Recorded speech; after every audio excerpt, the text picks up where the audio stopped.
And we're going to hit three big topics today. So social media, pornography, and the addictiveness of screens. And so I just want to commend all of you guys for being here. I know it's a Friday night. I'm very proud of you for making this a decision. And you know, just to let you know, some of this stuff for some of you is going to be overwhelming. It's going to be too much, and especially looking at some of this, maybe seniors or 50 plus. I apologize for some things I have to say, but I need your permission to just speak bluntly today. I cannot hold back because we have so much at stake, and I feel like as adults, it's the least that we can do. And I know that many of you with grandkids, you're also seeing a lot of these things, and I'm sure you're troubled as we are, and you're wondering, what can I do about this? And I have some answers for you as well. Okay, so we're just going to jump in. I do love questions, so please write them down. Let's get to them at the end of the night. This is a great place to just have some back and forth, okay? So I welcome that at the end. So how did it start? Speaking of Nepal, yeah, the one on the right is Nepal. So many years ago, I've lived in Nepal. I traveled Southeast Asia, backpacking all around, and I stumbled upon the sex trade, which is not hard to do when you're in Asia. It's very much kind of in your face. And I started to dig around, like, what is happening? This can't be real in the 21st century. So I was taken to brothels in India. I went to the red light districts in Thailand. I was taken to the child sex tourism centers in Cambodia. And in Nepal, I sat with one woman in an AIDS recovery home, and I just bawled. I lost it at that point, and the tears poured, and I just asked her out of desperation, like, what am I supposed to do with this information? At that time, I'm just a university student in Calgary. Like, what am I supposed to do? And she said 3 words that changed my life and keep me going to this day. She said, you do something. And she didn't tell me what or where or how or anything. She said, you do something. And so it wasn't long before I was back in Calgary and actually living not too far from here. And I was the recovery home house mom for Servants Anonymous at that time, which was a recovery program for women fleeing the sex trade. And I had the privilege of living there for 2 years. And in that time, I had 43 different roommates that came to live with me, some for one night, some for a whole year. And I saw firsthand the reality of the sex trade and the devastation at the hands of these men that would purchase them and that owned them as well. And I remember one young woman that came to me, HIV positive and 2 broken arms. Her pimp had caught her keeping a quarter at that time to call it a taxi to get away. And just my heart broke, but I saw how dangerous that world is and how little value that these women had in the eyes of Johns and pimps. So then fast forward another decade or so, and smartphones came out. And I saw the men that used to purchase my roommates and abuse them, throw them in the ditch, literally, move online and be given full access to all our children. And so that's when I started to panic and start to speak more and more just to raise awareness about online safety and to try to educate parents about the dangers online. So now we are here in 2026, and social media has been out for about a decade now. Smartphones have been out for about 20 years. And there's no question now, there's absolutely no speculation about the impact that phones are having. And we have the data now to prove it. So tons of research. Everything I'm speaking today is research, science-based. And so this is the impact it has had on girls, particularly teenage girls. Oh, by the way, you're welcome to take pictures of any of my slides. Yeah, so go right ahead there and just snap away. Also, they're recording, so you can also get this later. But basically, let's see here. The red line is depression, green line is internet hours, blue line is internet hours, green line is social media use. I know it's a little small for you guys, but the point of this is about 2010, 2011, depression, hockey stick rise. All of a sudden right there. Now, phones came out in 2007. So what happened around 2010, 2011? Anybody know? That's right. Specifically, Snapchat and Instagram came out right about this time and became ubiquitous. So many teenage girls jumped on at that time. And very quickly, we're seeing depression, suicidal ideation, anxiety. So here are some of the common features of girl childhood right now, teenage years. Okay, emergency room admissions for self-harm, girls 10 to 14 years old, have quintupled in the last decade. Suicide rates for girls 10 to 14 years old have tripled. Like 10 to 14. It's a picture of my 13-year-old, baking cookies. That's what they should be doing, not in this bathroom, trying to get that right angle of their breasts and bum at the same time. That's what's happening right now.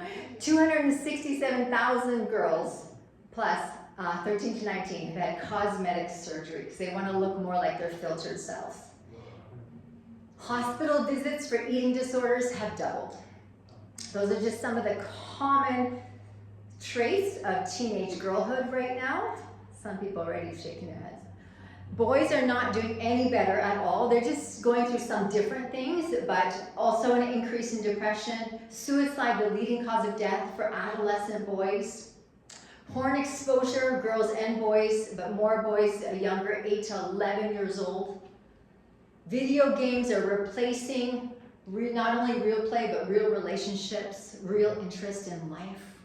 Sleep, this is the most sleep-deprived generation that has ever walked the face of the earth. They're so sleep-deprived, living on energy drinks in high school. And then deaths due to social media challenges or through purchasing drugs through Snapchat, which is easy to do. They'll deliver straight to your door. And then right now, sextortion, the fastest growing crime targeting children online is sextortion. We'll talk a little bit more about that. That's what happened to Jordan here. And I'll explain a little bit more about what it is later, but basically boys are tricked into sending a nude photo to someone they think is a beautiful young woman that's interested in them. And then as soon as that photo is sent, the real criminals behind that image go into action and start threatening them with exposure if they don't send money right away. And many, many boys are driven. They're told you have no other choice, you might as well end your life. And it's shocking the number that are doing that. And so it's something we need to be talking to our kids about more and more and more. So how does this all start? I'm going to focus first on social media, and I do tend to focus a little more on girls because social media girls are being impacted by social media more than boys. And then we're going to get into pornography, and that's impacting girls and boys in different ways. But for social media, basically, a lot of girls are jumping on at 13 years old. And it starts innocently enough. Parents think, oh, they need a place to connect, so I should let them have Instagram and Snapchat because all their friends are having it. And it starts, cute and adding the bunny ears and stuff. But the more time girls spend on social media, they're exposed to all the other girls and women on social media. And it's a very sexual place. Images are doctored up. Girls are being desensitized to sexual images. Right now, girls believe you're either sexy and hot or you're invisible. That's the message they're getting from culture. And so whether they can identify it or not, I guarantee they cannot identify it, but girls are internalizing that to get value is to use and show your body. And the way it's measured is by giving men access to your body. That's how they measure value these days. And so regardless of who your child is, if they're allowed on social media, they will be influenced by the images that they're seeing, and they're very sexual. So this is just a public account that I found. So from 13 to 16, you can see the change. And then I saw her just recently, she's now 19, more sexual. And it's a public account. And then on these images, the comments from men, how hot you are, how hot you are. And so that starts to condition our girls to perform for likes. That's very dangerous for what else could happen. And so this is unfortunately a relatively common scenario that's happening in high schools. And so this is Selena, typical young girl, going to school, minding her own business, and then there was a boy that she liked in school. And so they start chatting on Snapchat and going back and forth, and she thinks that he really likes her. And then after a while, the chat becomes a little more intimate, and he starts to ask her for a nude photo. And because she's raised in this culture, a lot of her friends have done it, and she's thinking, oh, okay, like this is what we do nowadays. This is what they call dating. This is totally wrong, but this is what a lot of girls think. I said, oh, okay, well, I guess that's what I do now. I send a nude before we even have a conversation face to face. And so she sends it. Nothing happens. She goes to school. Everyone's seen it. Everyone's talking about it. It's gone around the whole school. Bullying, harassment, all the boys jump on that. Now they're all demanding a nude from her, just hounding her online. You better send me one too. I know where you live, or I'm gonna come get you. Like, the threats are brutal. And this is not an isolated incident. This is very common in a lot of high schools these days. And so she moves schools, and it follows her. That image follows her. And then she finds out that image was uploaded to Pornhub. And I think she had also done some videos. So the videos also got onto Pornhub, and now everybody is bullying and attacking her. And so then this is the spiral that happens.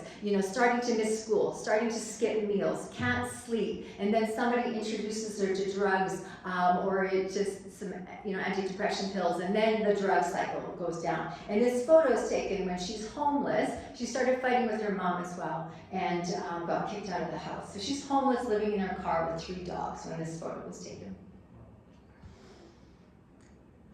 And even if your kids don't send a nude, if they are on social media, they are being exposed to this kind of content and this kind of messaging. And so this is from a high school.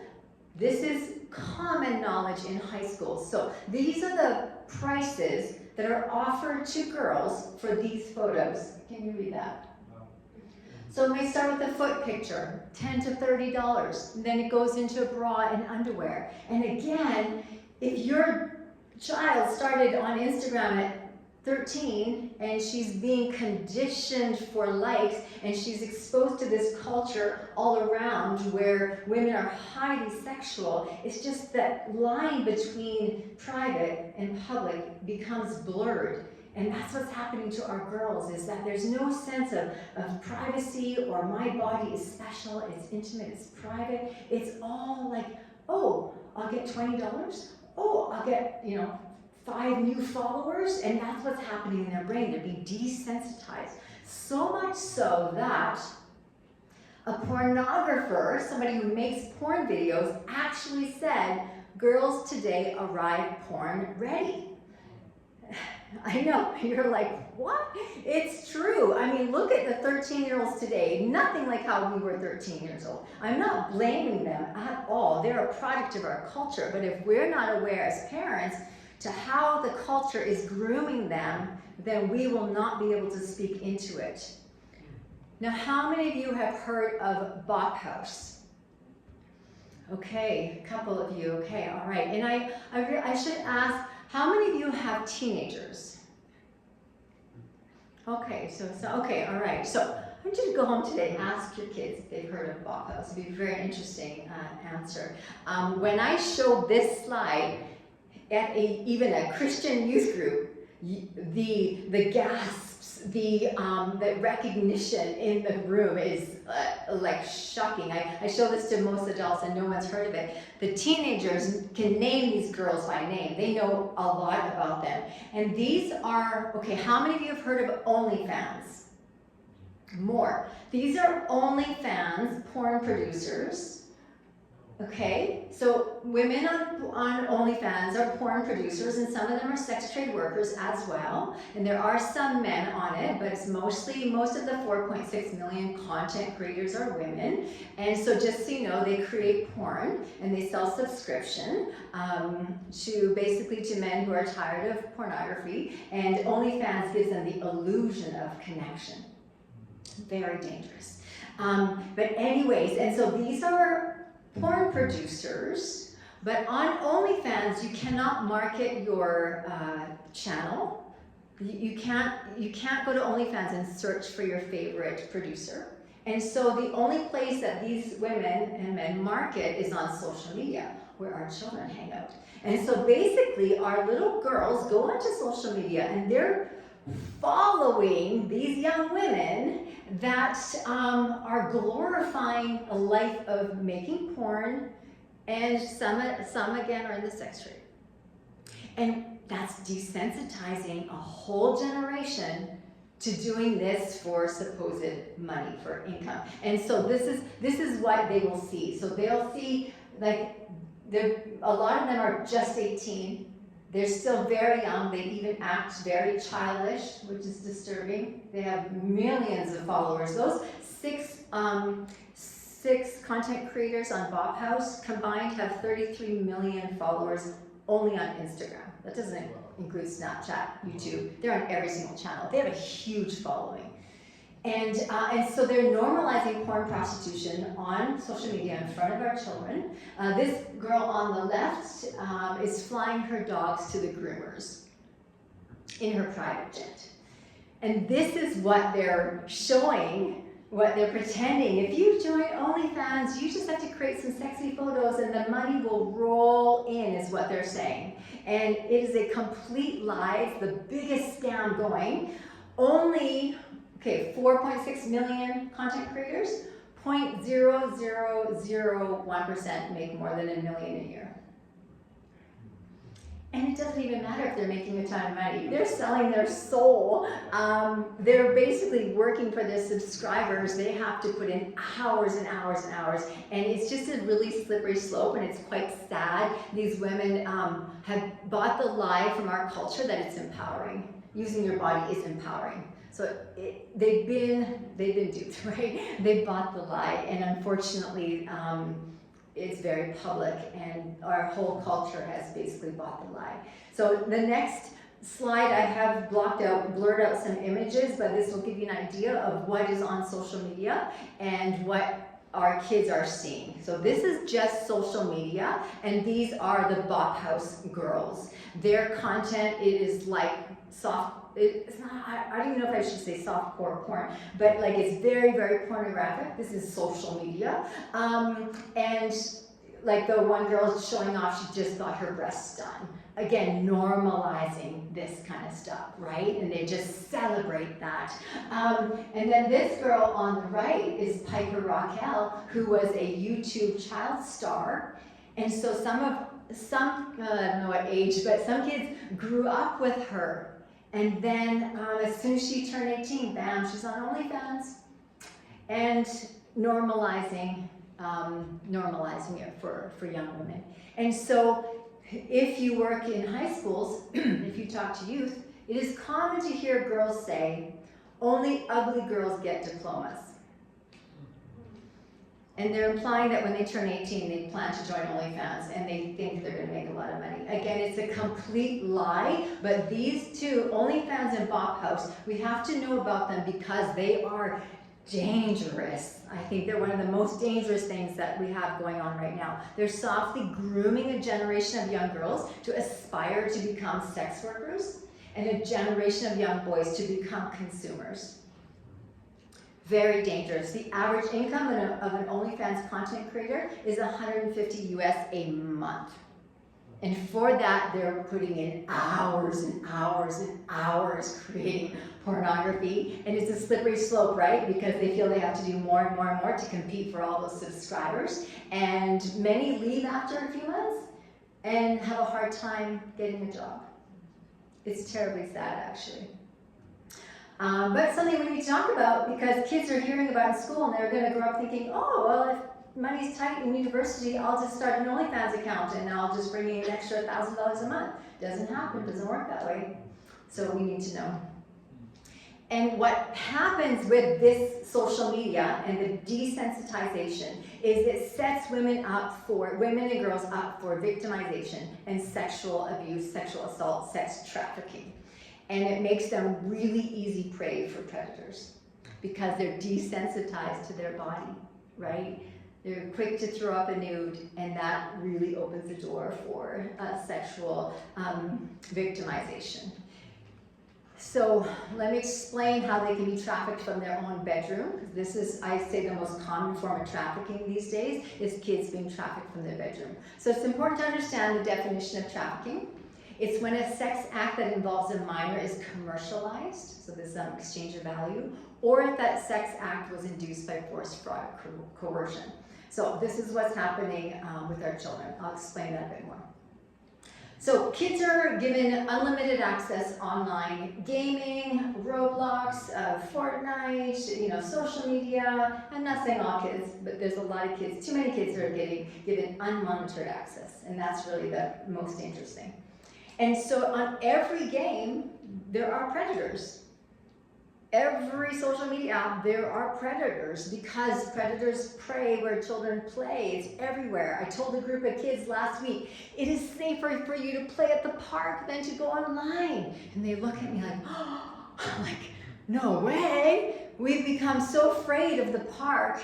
And I'll tell you, 2% of traffic victims are abducted. It is very, very rare. Most trafficking or sexual assault happens from somebody that they know or somebody known to the family. And so the most dangerous place for a child to be is online in their bedroom. We need to change the narrative here. And right now, Roblox is if you delete one app after today, it's Roblox. Roblox is not a game, it is social media. It is a meeting place of predators and children. It is the most dangerous app right now, full of sexual predators. And if you do anything, delete that, get rid of it, ASAP. But they're on all of those places. Let's talk about YouTube. Okay, some of these are from YouTube, some of these are from Roblox. So on Roblox, there are rooms that are created by other players. Many of those players are sexual predators. They create rooms to lure children into that game, and then they play with them, and they can chat with them, they develop a friendship. And so what's happening is that, this is one of the rooms that are very, very sexual, and they're desensitizing children to nudity and sexual acts. And then down here, this is a school shooting. They have actual games of real school shootings, the exact imagery, the exact layout of exact shootings, and again, desensitizing children to violence. On YouTube, you have to be so careful what your kids are watching, if they're at all on YouTube. YouTube is so dangerous. You don't know what's going to come next, so you have to make sure you're turning off autoplay if you're letting your kids on YouTube. And you have to make sure it's in a public place. No more screens down in the basement. Those days are gone. They're public. They're right front and center, always within earsight or ear shot, thank you, of the adults. Because you could put them in front of one Peppa Pig, that's fine, but you don't know what the next Peppa Pig is. And a lot of sexual predators have rewritten cartoons and pornified them. So you think, oh, Peppa Pig, it's safe. It's not safe. You have to be listening. Happening too much. Social media, these are their favorite places to connect and chat with kids. So usually they make contact in a game, and then they invite them to move over onto one of these encrypted platforms. Snapchat, of course, is their favorite because images supposedly disappear. And they don't really, right? And then, so what does grooming look like? So grooming looks like friendship. Right? It's okay if you can't see the words. It's just basically, hi, how are you? What did you do today? Oh, what do you like to do for fun? Oh, I love that game. Oh, yeah, me too. So grooming is friendship. And that's why we can't let our kids roam freely on the internet. We can't let them chat with anybody they don't know, that you don't know in person. No chatting with strangers, any game, turn the chat off unless they have the ability to only chat with very specific people that you know intimately. But this is what happens to so many kids. And of course, the children who are the most at risk are the kids whose parents would never come to something like this, right? They're the ones who don't have involved parents. And that's why we do need the government to step in and put in some boundaries around social media, because it is the kids who are the most at risk who are the most at risk. And so it's a lot of friendship, a lot of, oh, me too, building rapport, building trust, and they'll even send them gift cards. You know, if they're playing a game together on Roblox, and maybe the kid's like, oh, my mom won't let me buy that next level or that next skin or whatever, and then the predator will say, oh, I would happily buy that for you. I'll send you 100 Robux, is what they're called. I'll send you 100 Robux. And oh, wow, really? And then that's how the child is being groomed, right?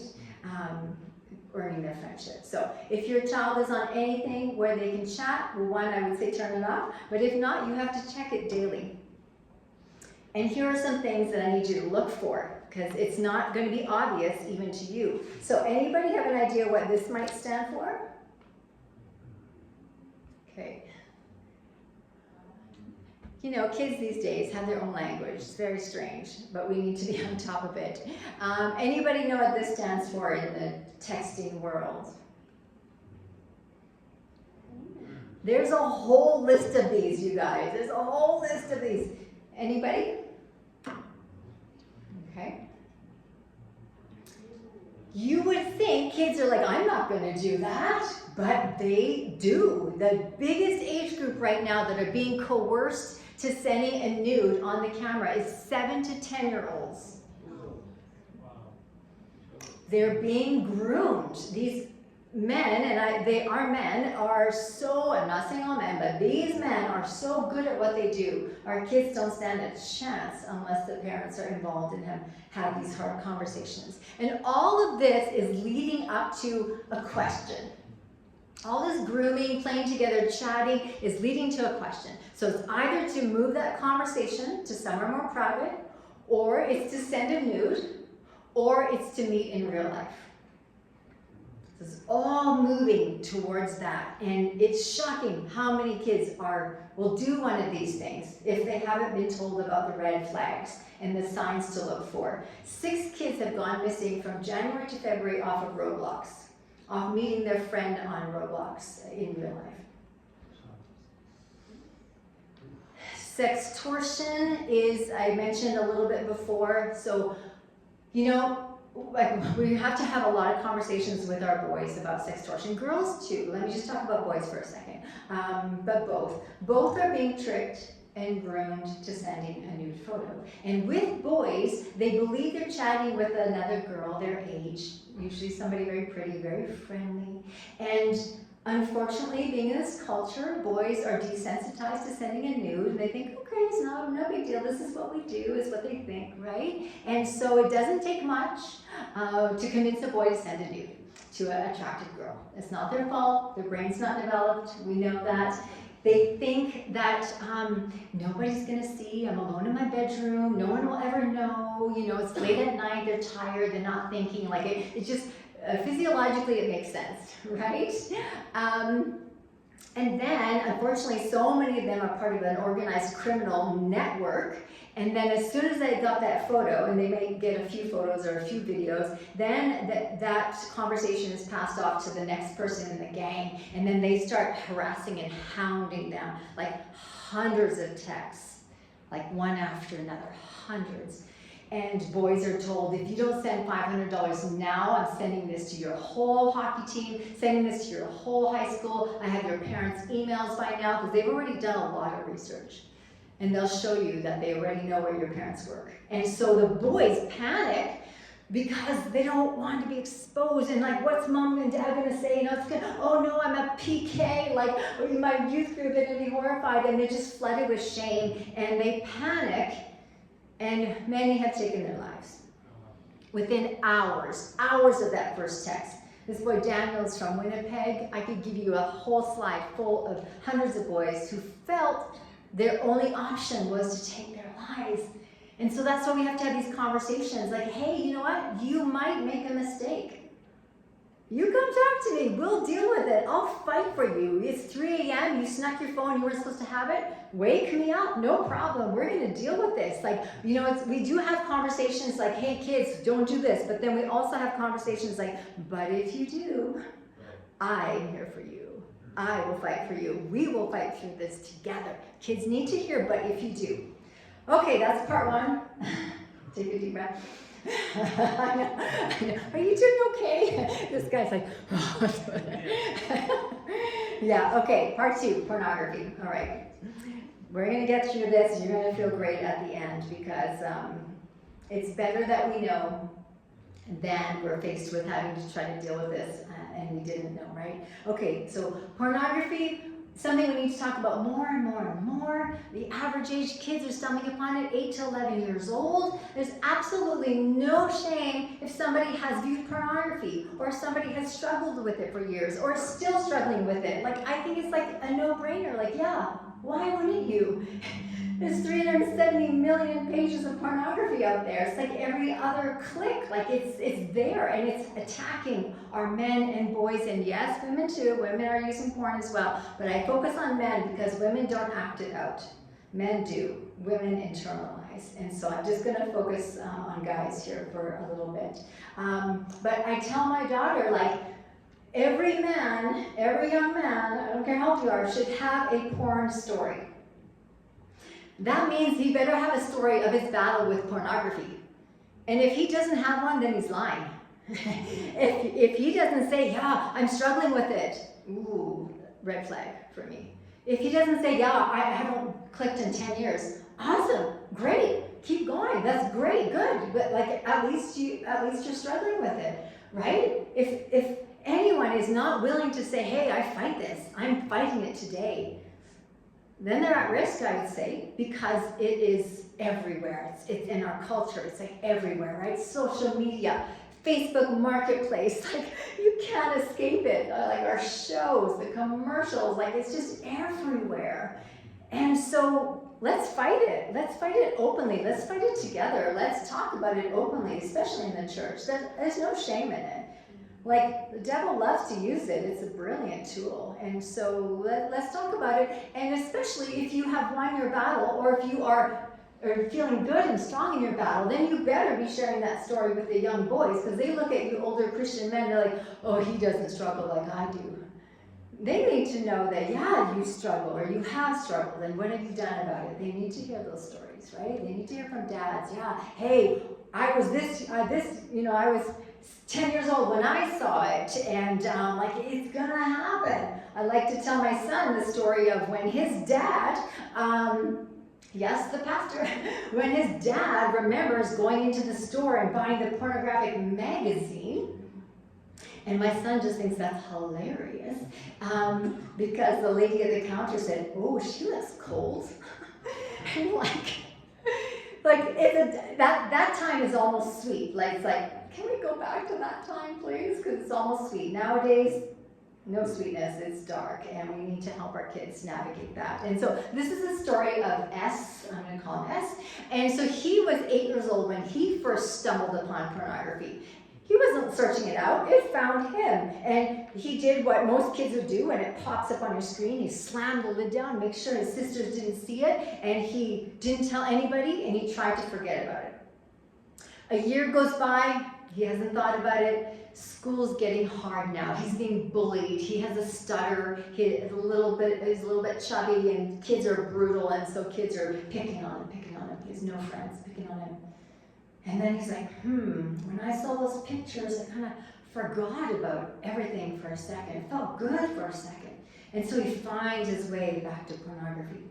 And he soon realizes that, oh, when I do this, I forget about everything. And for a little while, everything feels okay. And so that became his norm, a bad day at school, look at some porn, erase the history. He got really good at it. His parents had no idea that it had become a daily addiction. And so he snuck it for about 4 years. 14 years old, everything changed. The knock on the door. It's the police.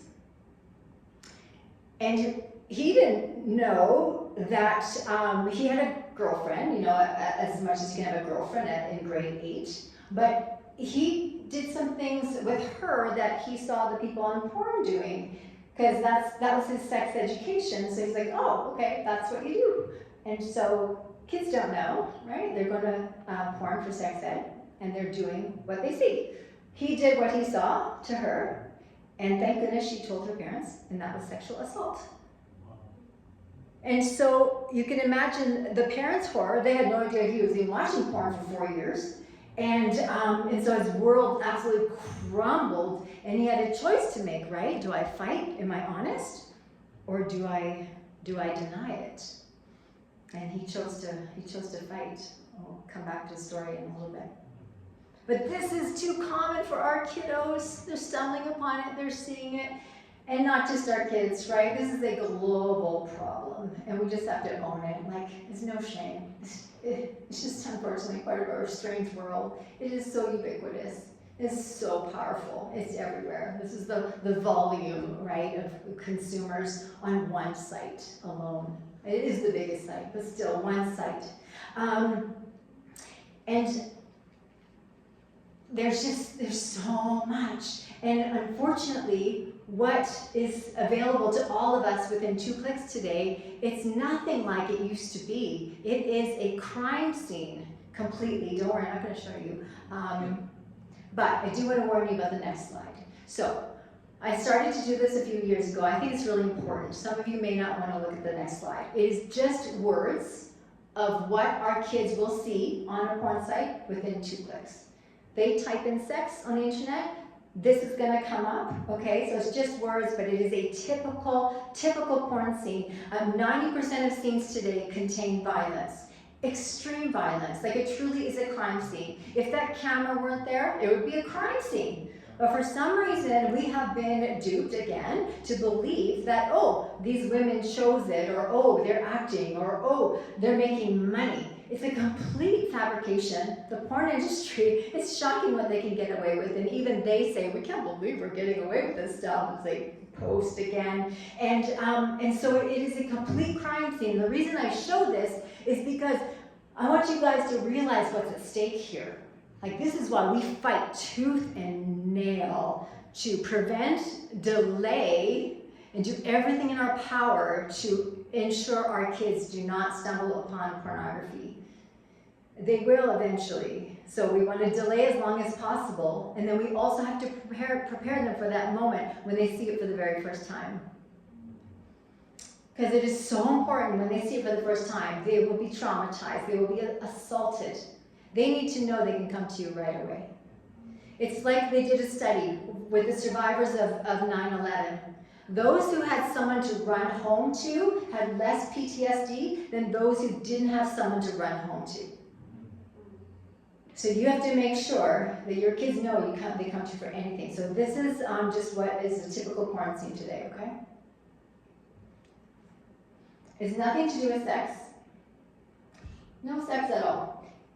Pure violence. And children are going to this for sex ed because their parents are not talking to them about it, and they are believing this is what they do. Girls are believing this is what boys are allowed to do to me. Okay, I just switched. So sorry about that, it's awful that we have to see that, but we have to know what our kids are going to see. And we have to think real hard before we give them a smartphone, because then that is 24/7 right here, 2 clicks. And I don't think that's fair to actually do to our kids with undeveloped brains. Did I go ahead? Yeah. Okay. And the reason why, 193 million people are going to pornography every month, I think it was, it's so addictive. The dopamine is higher than cocaine.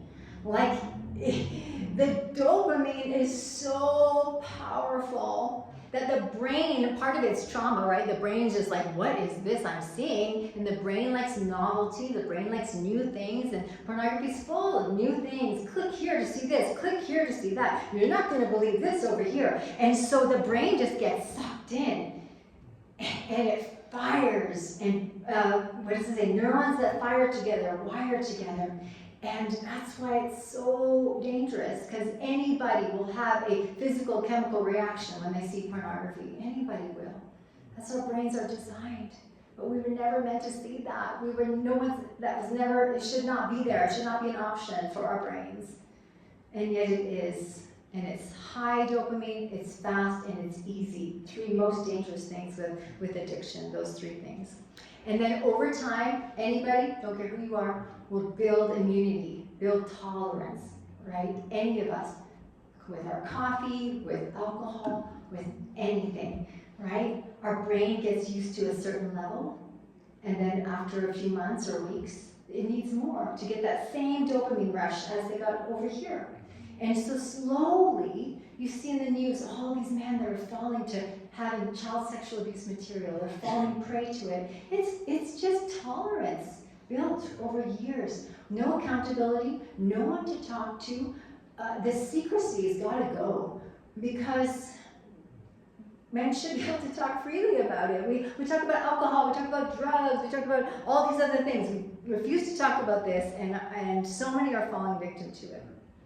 And over time, it will physically change their brain. This is an MRI. You can see the brain on porn is no different than the brain on cocaine. It starts to shrink. Actually, the neural pathways get numb, right? It gets numb, it starts to shrink. And the part of the brain that shrinks the most is the prefrontal cortex.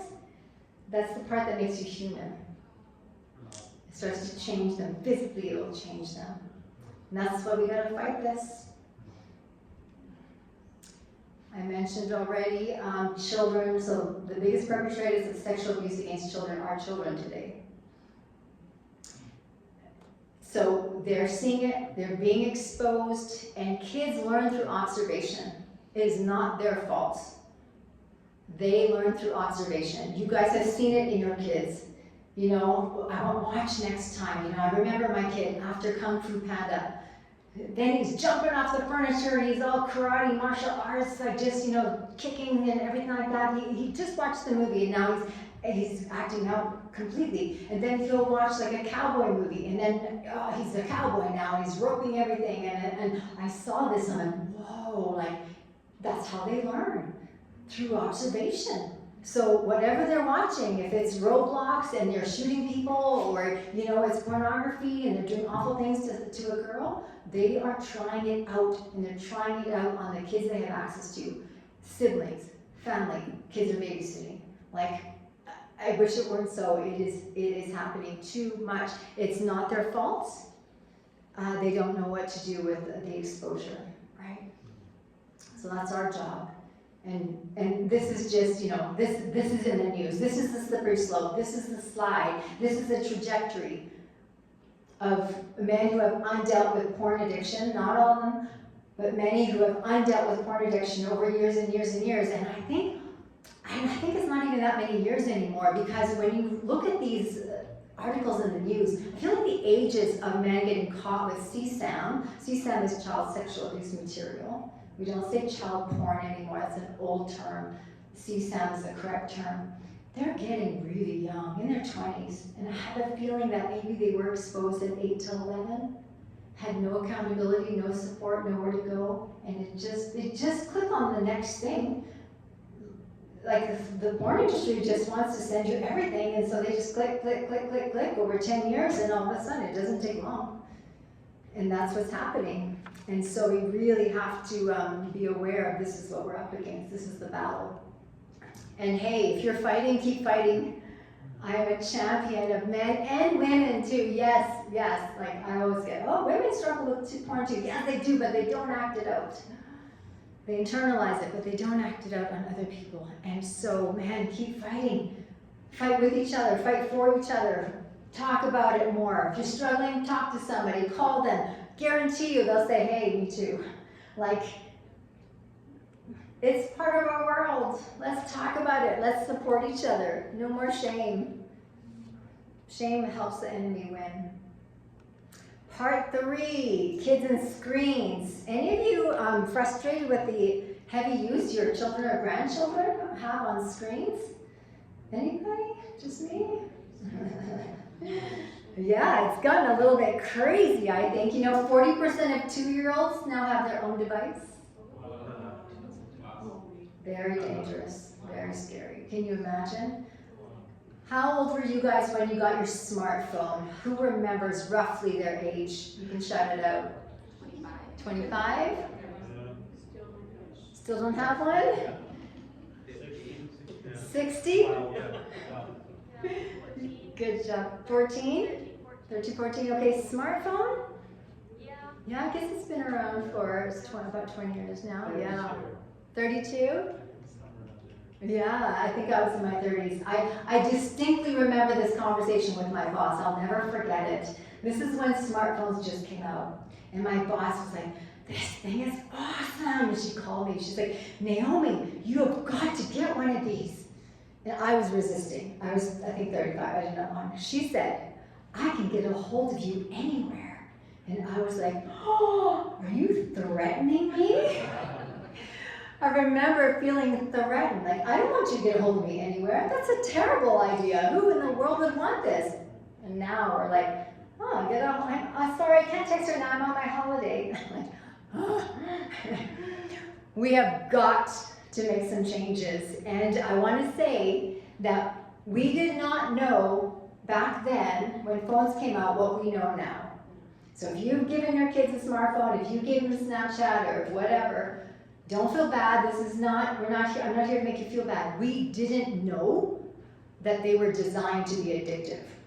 They knew, the companies knew full well, they've known all along, they've been hiding the data for so long, and now the data is out. There are lawsuits, one after another, lined up around the block for social media companies, and it's about time, and they're still denying it.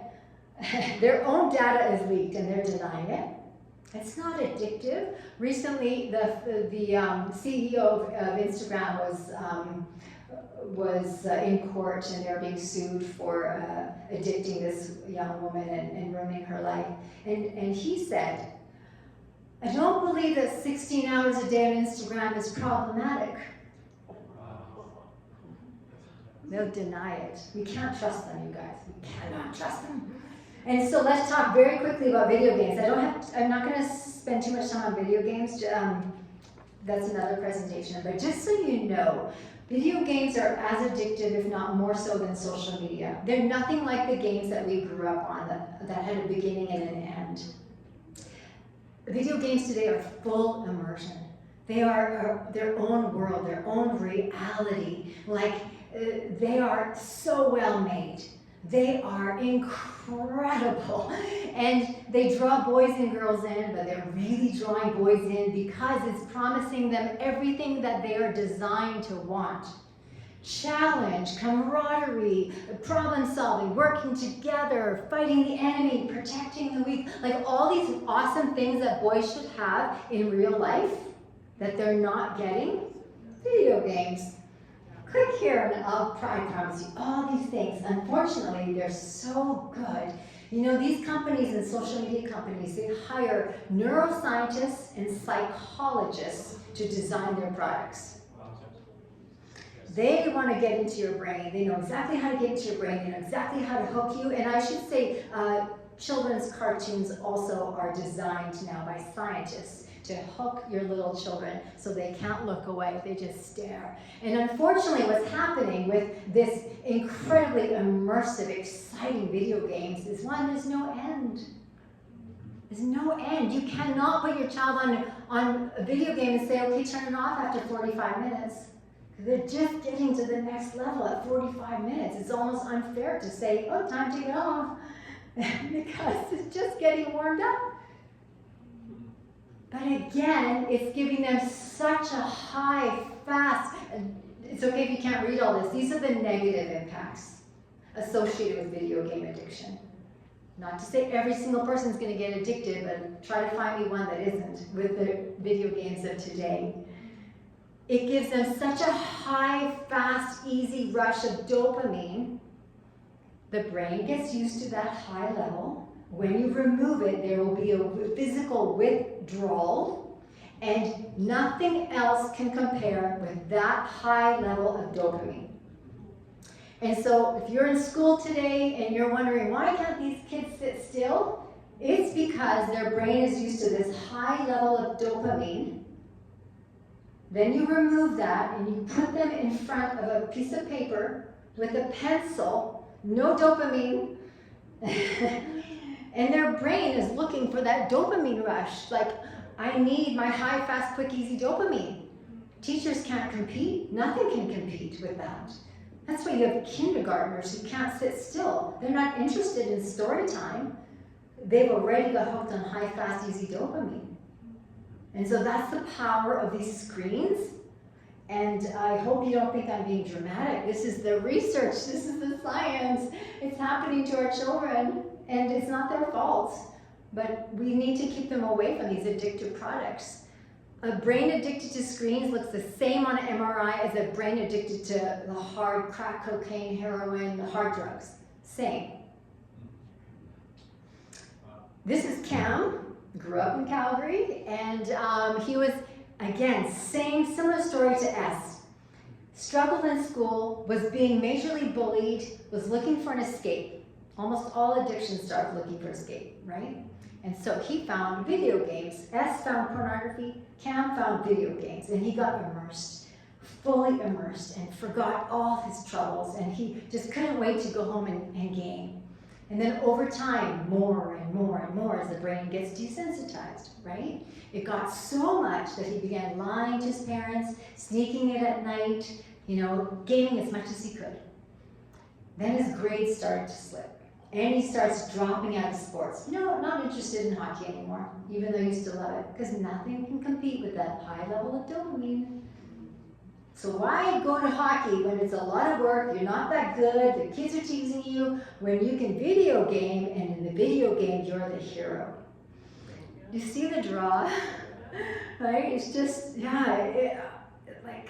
why wouldn't our kids be drawn to it? Unfortunately, it leads to this. Depression, the inability to then go back to real world scenarios. Compared to video games, your parents are boring, your family is boring. You don't want to go on a bike ride, it's all boring, but it starts to change your brain, right? And Cam dropped out of high school.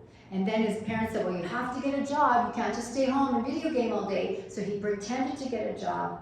His dad would drive him to work. He would take the bus home, game all day, and he started to game 16 hours a day. And unfortunately, eventually, your brain can't handle that, and you will have all these depressive, negative symptoms. And so then, even though he's gaming 16 hours a day, you think he'd be happy. No, it creates depression, anxiety, paranoia. Shame, you feel bad, you're lying all the time. You feel awful with any addiction. And so he began to plan his own suicide. Young kid, teenager, Unfortunately, before that happened, he was able to tell his parents and got help. But one more danger with video games I have to tell you, it's high, fast, easy, quick dopamine. Nothing can compare with that except for the next level, pornography. So we want to set our boys up for success and to not be searching that next level of dopamine. We have to think very strongly about video games, whether we bring them in the house at all, which ones we bring in, how long we let them have it. You have to really, I know there are I have some friends that are gamers, and they tell me there are good games that aren't as addictive. They say it's the paying ones, not the free ones. And so, there may be that, but you better watch your kid. How much are they doing it? Are they losing interest in other things? And again, get that game front and center, put it in your living room. Doesn't matter if it looks ugly. No headsets. No headsets. You have to hear everything they're hearing. And if you don't like it, then they shouldn't be on that game. Okay, we're moving on. Don't worry, we're doing great here. Okay, this is just how they're made it addictive, right? This is a leaked document from YouTube. We aspire to make an app that is addictive. Our app experience should compel users to come back more and more often. Watching YouTube Shorts exacerbates addiction and ADHD, leading your children, to be more hyperactive and impulsive. These are things we know already, right? We've already seen the impact on kids. The shorter, the worse it is. YouTube Shorts is terrible. It's a disaster, right? It's just like a drip, dopamine drip. Drip, drip, drip. So anything short is really dangerous. The scientists are saying nothing under 10 minutes. Not for those young brains. Yeah, it's pretty hard these days, right? Like my son's drawn to YouTube Shorts, and so what I've done recently, like, well, one, we have a very, very strict screen schedule I'll get into later on, but he really likes, I hate Shorts because you don't know what's going to come next. But he says it's only the ones he follows, so I'm like, oh, maybe, okay. But again, it's in public, and I give him a timer, 10 minutes on YouTube Shorts, once a week. That's it, that's all you get. You get it off as quick as possible. And another one, super, super highly addictive, probably the most addictive social media app is TikTok. How many videos do you think kids are exposed to in 30 minutes? Shout it out, give me a guess. 100? Okay? 101. Yeah, good. So they're about 10 seconds each, Wow. 186 videos within a half an hour. TikTok is the heroine of social media. It is so fast, they're so short, it's hypersexualized, and TikTok, like most of the other social media apps, are using biometrics. They're studying the face of the user. They can tell when you're interested. They can tell when you're horrified. They can tell when you're grossed out. They can tell when you're hyper curious. And they just keep feeding the kids more and more and more. Like, ooh, do you like this? Oh, you don't like that? And they're just messing with their brain to just keep them looking for more and more and more. Kids don't even realize how much time they're spending on it. And that's one of the goals of social media, is they want you to kind of almost get into a zombie state, so you just keep scrolling. And do you know why they want you to scroll faster and faster? You'll see more ads. Next time you go to social media, Facebook or Instagram, I want you to count how many ads you'll see in 1 minute. And if your kids are on social media, do it with them. Hey, say, hey, let's check this out. I want you to count how many ads you see. Every time they see an ad, that company is making money off of them. That's why it's free. They're making money through ads. A lot of money. Last year, the 5 top social media companies made $11 billion off of under 18-year-olds. $11 billion off of under 18-year-olds. And they spent, get the number right, $90 million fighting in court child protection laws and policies. They do not want child protection. They do not want age verification. They'll fight it tooth and nail because they'll lose money. And they're doing it right now. We can see it in the court. They're fighting hard.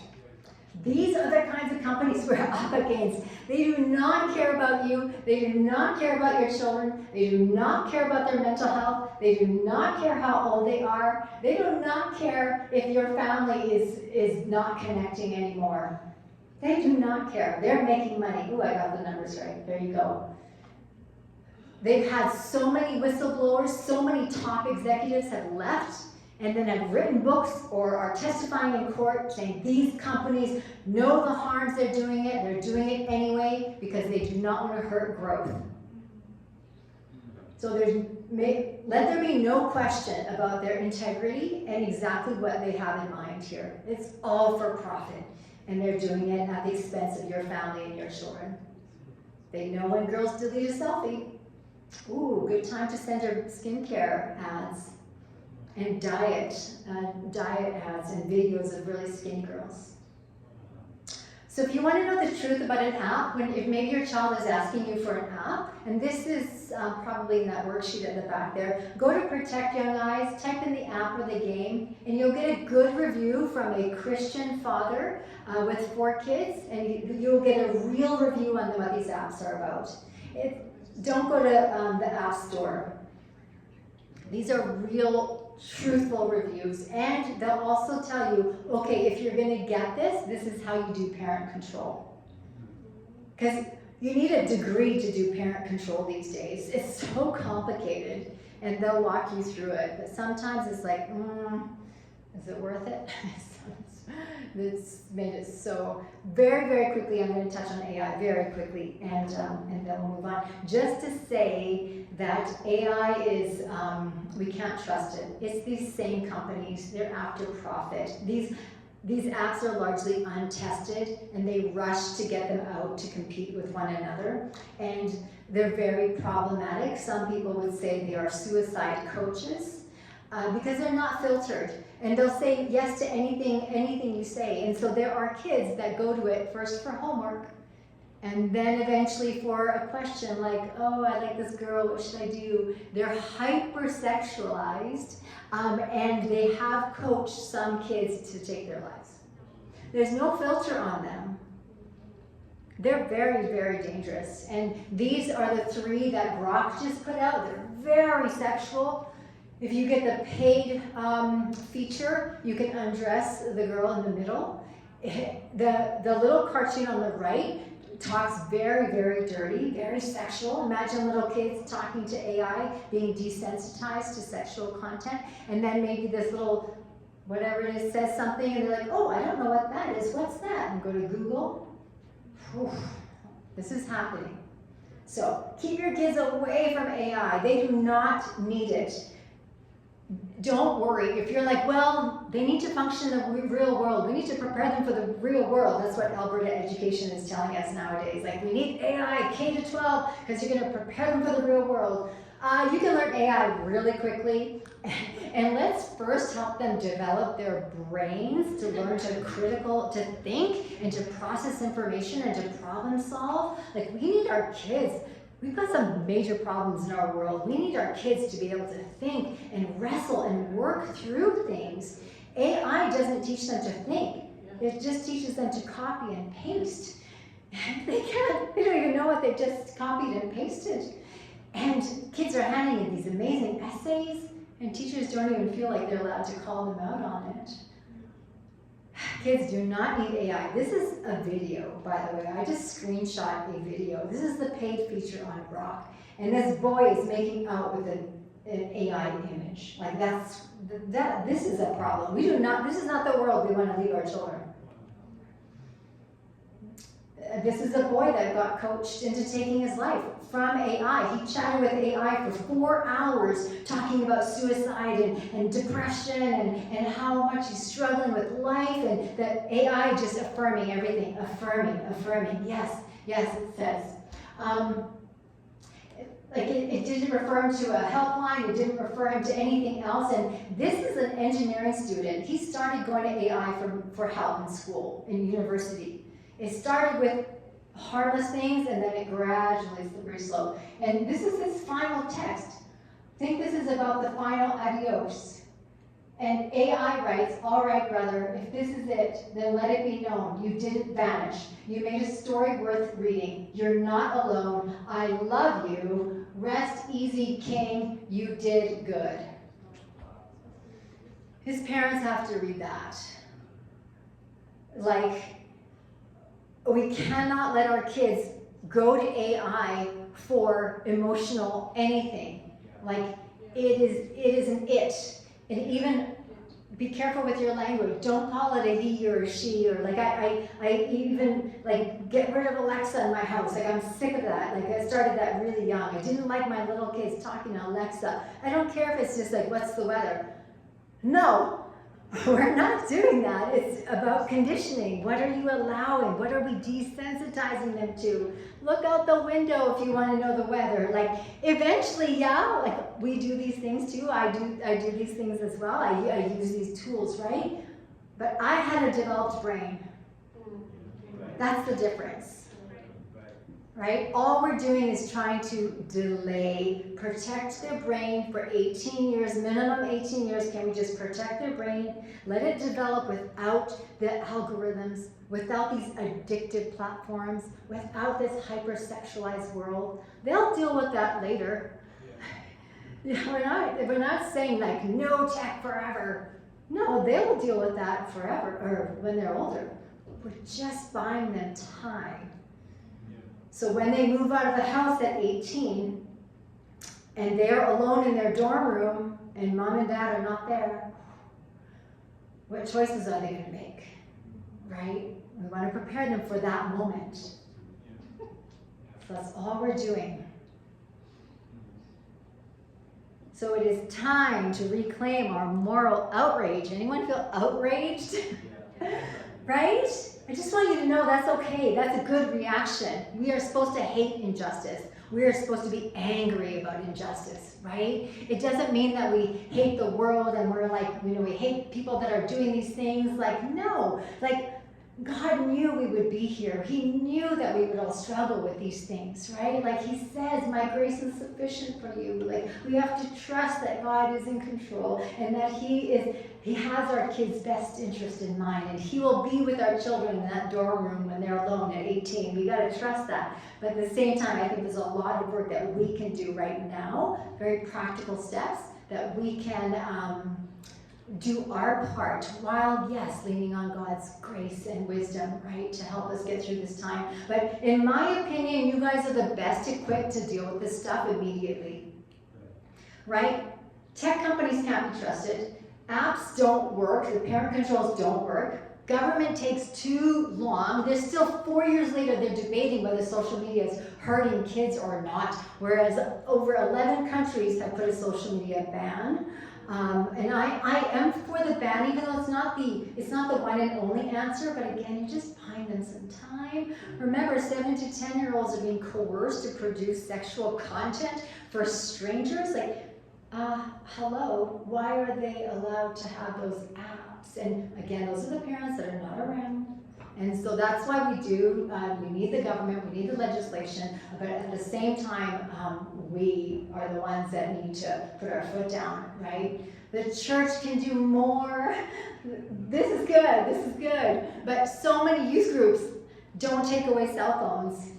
And I think I am pushing for phone-free schools, phone-free youth groups, phone-free activities.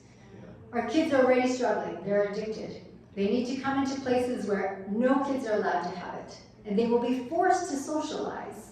And that's what they need. They need practice. They need one-on-one. They need awkward conversations like we've had. That's normal. That's healthy. No asking for news at home because you're too shy to talk to her at youth group. Like, no. Have the awkward conversation. They need practice. And what a great place to do it, right here in the comfort and safety. So my phone-free youth group policy is on my website. I even wrote a letter to the board, all ready to go for you guys. Send it to your board, because I think this is a board decision. Let the board be the bad guys, not the youth leader.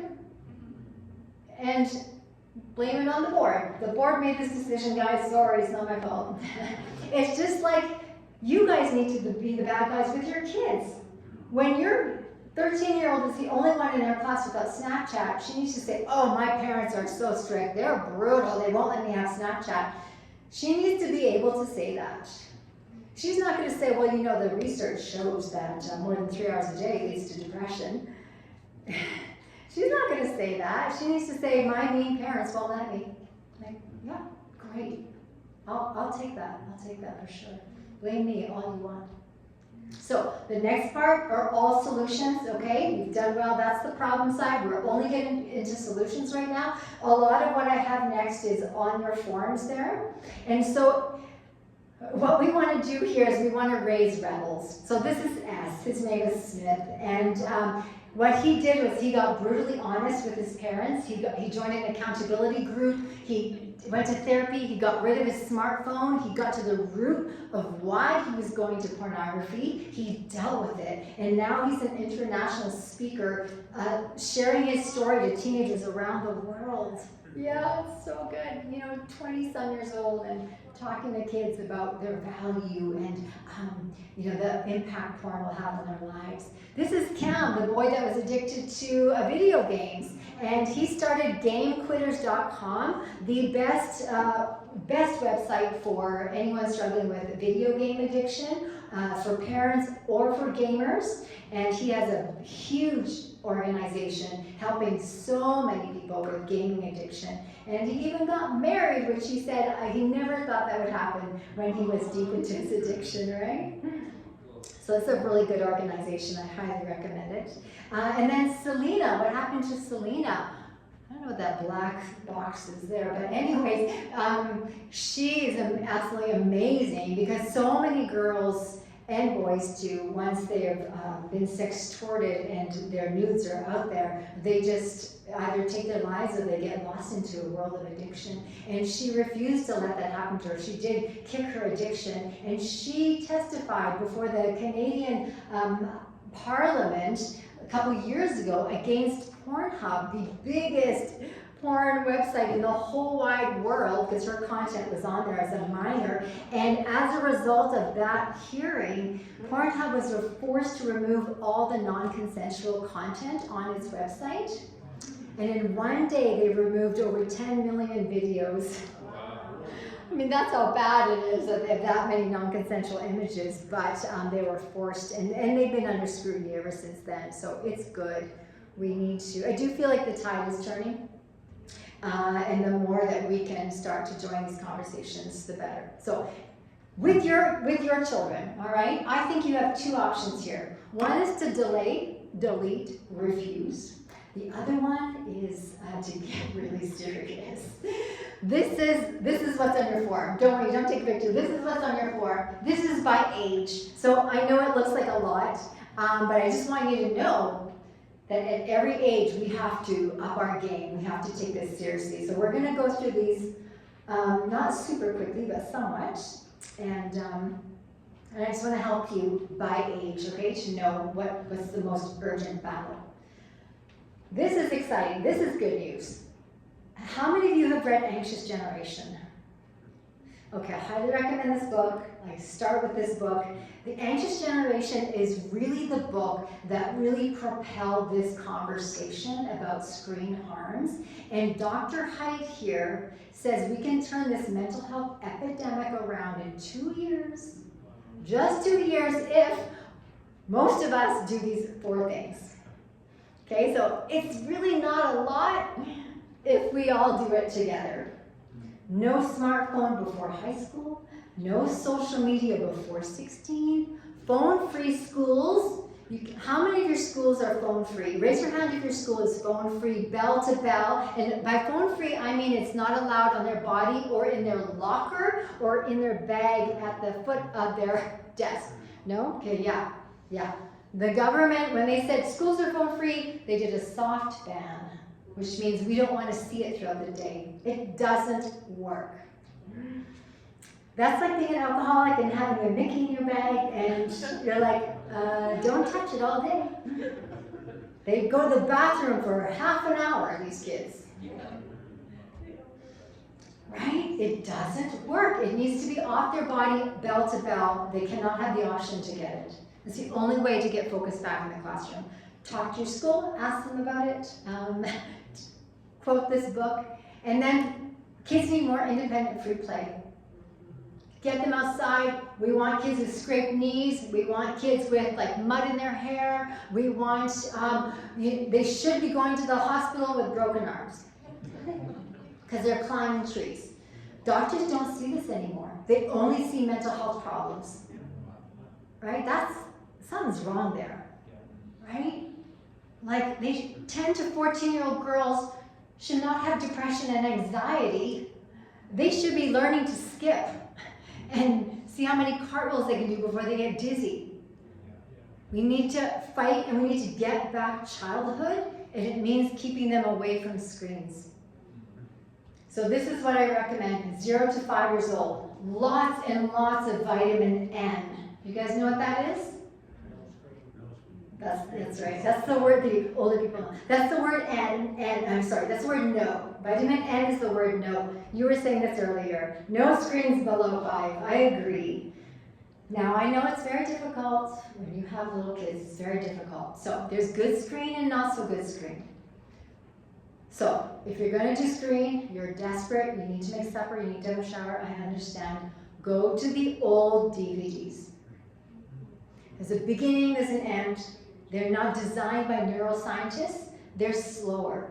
The changes in the frames are slower. So get your DVD player back. We still have ours. And then you can go have a shower and you don't have to worry about what's going to come up next. Right? So I'm really pro old DVDs. And then again, these are the recommended times. No screen at all under 2. FaceTime with grandparents does not count. FaceTime is healthy screen time. It is not addictive. There's no high dopamine there. And then they need to start learning the proper names for body parts. Okay, 5 to 10, no smartphone, no social media, lots of time with friends, lots of activities outside, get them outside. Yeah, it's inconvenient for sure. Like you know, have people over to your house, host parties, go out of your way to be that cool family, to be the fun house. Go out of your way. And when you provide them with fun activity and you haven't exposed them to the addictive stuff, they will do just fine with the fun full body play, right? I tell the kids, you need full body play, not just thumbs. You have full body. That's what we're going for, full body play. No screens, no playing in the basement. You always have to be in earshot, right? And then, okay, we live in a real world. Your kids are gonna get screens sometimes.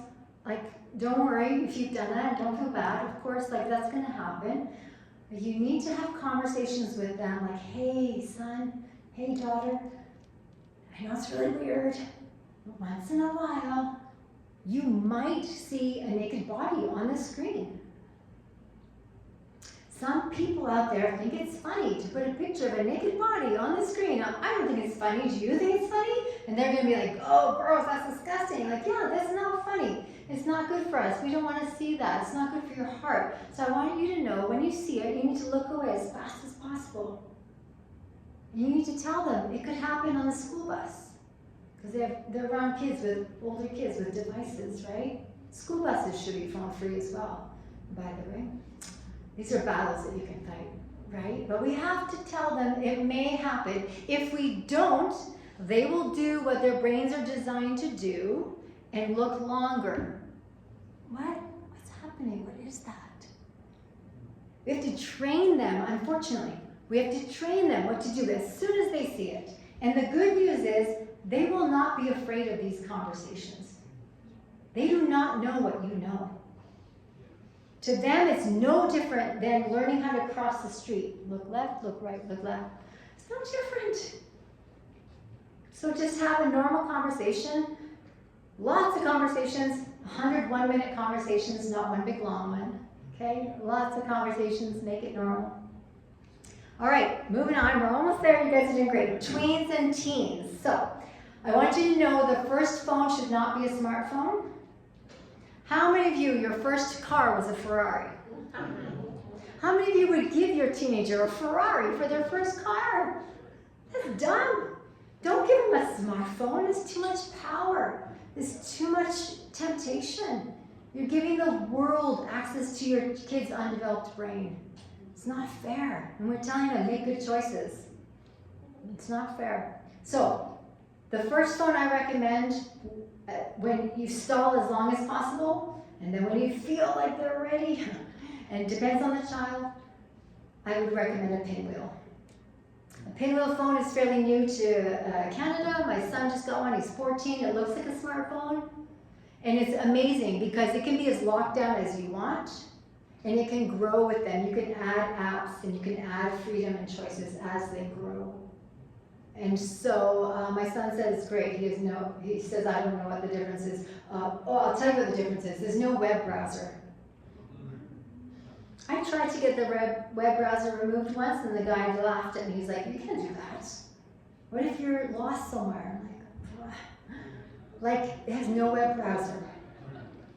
So when he does sneak it in the bathroom, I don't have to worry that he's watching porn, because I know he can't. Because they are going to sneak. They are going to test their limits, right? We just got to control those limits without them knowing we're controlling those limits.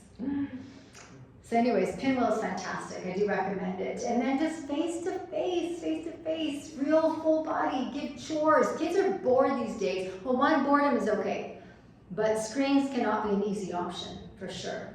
Timers, schedules, locations. So our schedule growing up until he was 13 was he was allowed 45 minutes of screen time on Friday and on Saturday.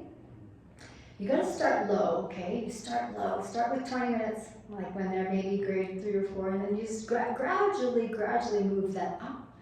And when he turned 14, and it's all in the presentation, parents, just so you know, when he turned 14, I was like, son, I think I can give you more screen time now, so we're gonna move up to 1 hour on Friday and Saturday. And his eyes got big. He's like, 1 hour? I'm like, yes, 1 hour. Like if you start with 5 hours and you're trying to go to 1, it's pretty hard, right? But I started at 45, and so going to 1 was like, ooh. And then of course you gotta set a timer, and it cannot be on the screen that they're on. It has to be somewhere they have to get up and they have to turn it off themselves. And you don't turn it off, they have to turn it off. So those are little tricks and tips that we need to do. And the other thing that I recommend is called the 18 at 18 challenge. It's not for the faint of heart, but it is for those who are really serious about protecting your child's development. So this is my daughter here.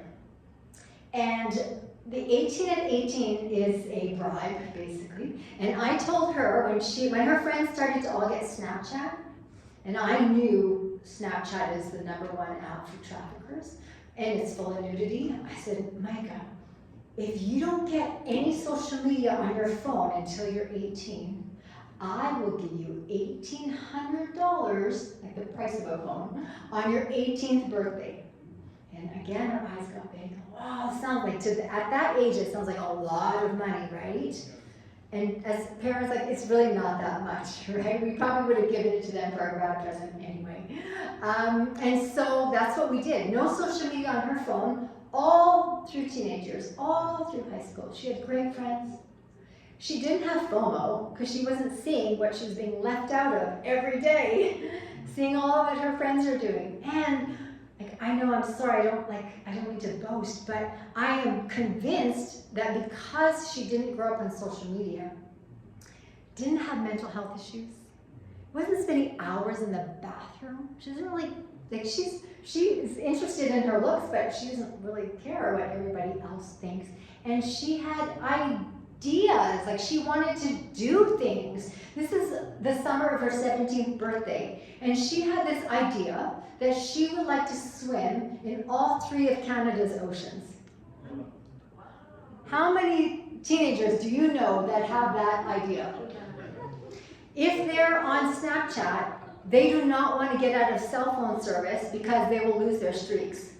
I was at Pioneer Camp, by the way, Carl, last summer I was at Pioneer Camp, senior girls. They're there for 10 days. So I was like, I really want to talk to them about social media. See if they'll go home and not turn it back on for another couple weeks and give their brain a reset. And there were girls there that were paying their moms, their moms agreed to keep their Snapchat streak going while they were at camp. Like, you know what the streak is? Okay, it's like a game of tag. So people who are on Snapchat, it's a really terrible thing. It's an addictive feature that they put in to keep people addicted. And so if you have a Snapchat friend, you streak each other, which means sending a photo back and forth, like a game of tag. And you get points. And you get points with that person. And you're trying to keep those points going. And if you miss a day, it goes down. You get punished for missing a day. Isn't that clever? You get punished for missing a day. So kids are addicted to their streaks, and they don't want to lose them. It's just an addictive feature. And so they didn't want to lose their streak. Their parents agreed to keep it going just so they would go to summer camp. Wow. Yeah, that's insane to me. Like, no, these kids need a reset. They need a detox, and camp's a great place for that. Anyways, I'm convinced that because we didn't let her get addicted to that, she has these crazy ideas. And so this is the Arctic Circle. She went with Rob, my husband, and this is 2 a.m. in the morning. Right? If she was obsessed with her selfie and her cleavage, I'm sure she wouldn't be interested in those things.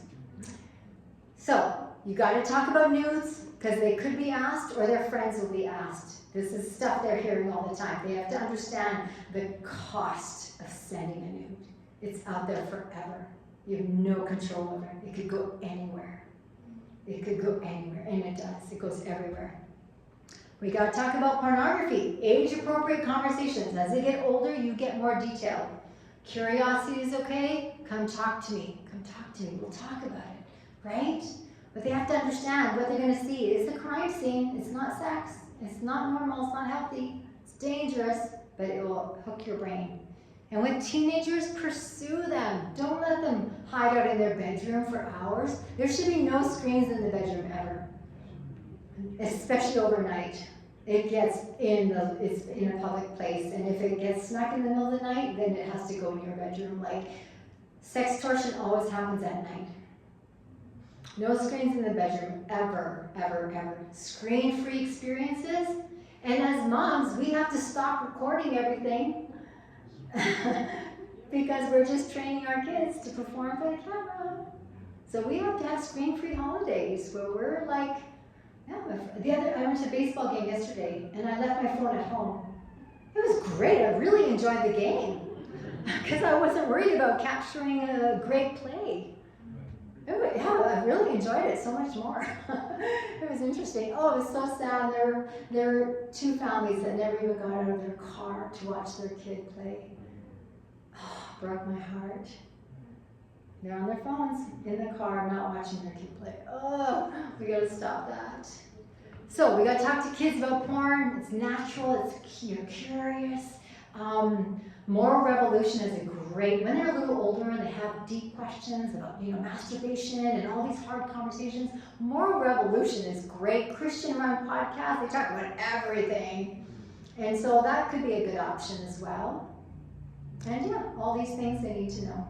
Slippery slope. Remember, 100 one-minute conversations, always followed by, but if you do, it's gonna happen, it's okay, it doesn't mean you're a bad kid, it means you're normal, I'm here, we're gonna talk about it, and it's okay, I love you no matter what. And we would have done the same things if we had grown up in their world. Now, before I let you go, I need to just do one quick check on your phones. Don't worry, you're not gonna have to show me everything. But, okay, so we're just gonna do some real practical stuff here. So I want to